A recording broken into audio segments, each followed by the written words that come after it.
All right, so how are we going to blind buy something? Now, first of all, I want to know what's in my collection because I don't want anything that's going to be like a duplicate, or I'm just going to be wasting my money having something that smells exactly like something else. So what I'm going to do is I'm going to look at the note pyramid, and that can be misleading though. So what we do is we look through the reviews, and people will tell you what the notes are that are prominent because everything can have a lot of notes. Like Katie Puckrick said that 1 Million has no smell of half the notes in it. It's like a very cheap kind of blend. It's like straight sugar on you almost. So, there's some scents that really fall flat, and they try to make an impressive note pyramid, and they don't come even close. So this is where the quality comes into play. And you got to look at the quality of the scent, because the quality of the scent will tell you whether it's worth your money or it's a waste of your money. And this is where you can see a lot of stuff that's aggressively put out there. You might want to go to base notes and really get some answers. And that's where you can know, is it long lasting?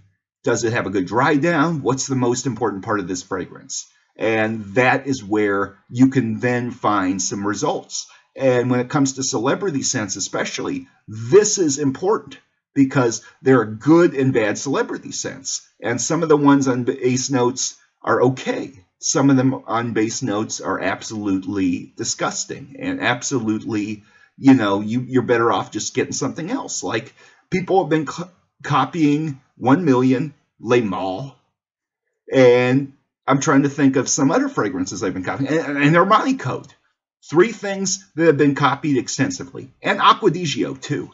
So these are obviously fragrances that are victims of their own success, have been very heavily put out there, but people have copied them. And they have copied them with, some of them have done a good job and used better ingredients and made a better smell.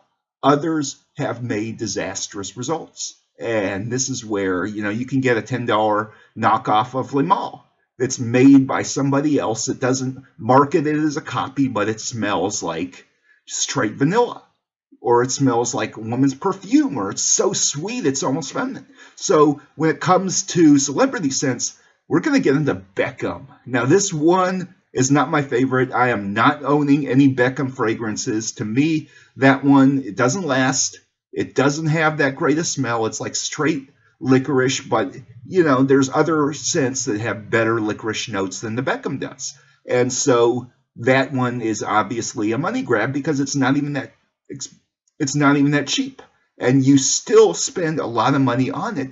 It's like over $10 an ounce, and you can buy a $3 bottle of Michael Jordan Legend for like $10 at TJ Maxx versus a 1.7 ounce bottle of David Beckham for over $20 to $30. So this is where it's really a very aggressively pushed out fragrance, and you're paying for the magazine ads. I'd like to see, I think if Michael Jordan Legend had a magazine ad, everybody would buy it and rave about it. But, it's one of those scents that's under the radar. So if you like New Harlem, you're not going to like it because you're probably going to want the niche smell and the niche quality of smell. But for everybody else, Michael Jordan Legend is one of those things that can actually do a good job as long as it's worn appropriately. But, it's like people say, you can go nuts in the trigger and still go easy.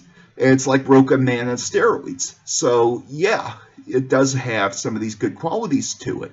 And it has been a blind buy for me. And it was a good blind buy. Just like Body Coros was a blind buy. But I look for reviewed stuff that has high reviews, that is new and interesting and different from what I have already. And if I can have more assortment in my collection, then it's more objective.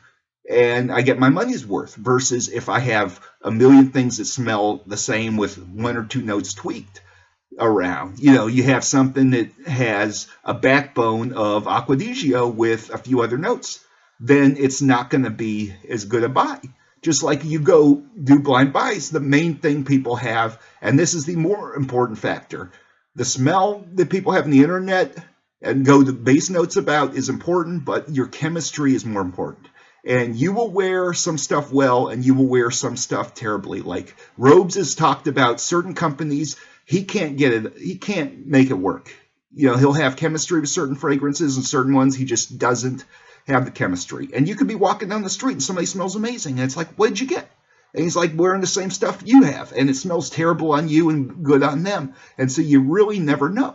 So this is just a factor. And, you know, you're going to blind buy. One thing people do in base notes, I think a lot of the haters get from, is they order on eBay. And they order from some scumbag on eBay that's selling like a knockoff cat piss version that doesn't have the right serial code in the bottle. It doesn't have the smell, but it doesn't last 2 seconds. You know, it's like real cheap sweatshop stuff that looks like it's the same, and they try and pass it off. And so then they say, well, it doesn't last. It's not a good fragrance. Well, they didn't get the real thing. And see, this is where, like, you go in the fragrance companies and order from them straight. They will help you out a lot. Like if you want to make a blind buy, try something you have never had before that you can't get in stores. Like El Acheton by Eau de Ba would definitely be a good blind buy. If you see something from France that's a French fragrance and it's loved in that country, then it's a better blind buy. If you see something from, you know, a celebrity, chances are it's probably not going to do it as much. Now, if you know, you got to look at what a scent is going to do and what the purpose is. And that's how you can do it blind buys. Like personally, I like blind buying because it's more adventuresome and you can try something new. And honestly, if you're going to blind buy, go to Perfumes for $1 and get a bunch of sample vials of stuff and actually test it out. And you go to Base Notes and Fragrantica and you gather information like a police detective, you know, on this fragrance. Like, is this going to work for me or not? Do I have something that this is going to be like a duplicate to? And, you know, if you go to the right people in Fragrantica, you can find some really good stuff that people love the pieces that's maybe even be taken off the market because people just have never heard of it. And so this is where you really want to look around and you can find some really good blind buys. And so, you know, it's my review and thanks for watching.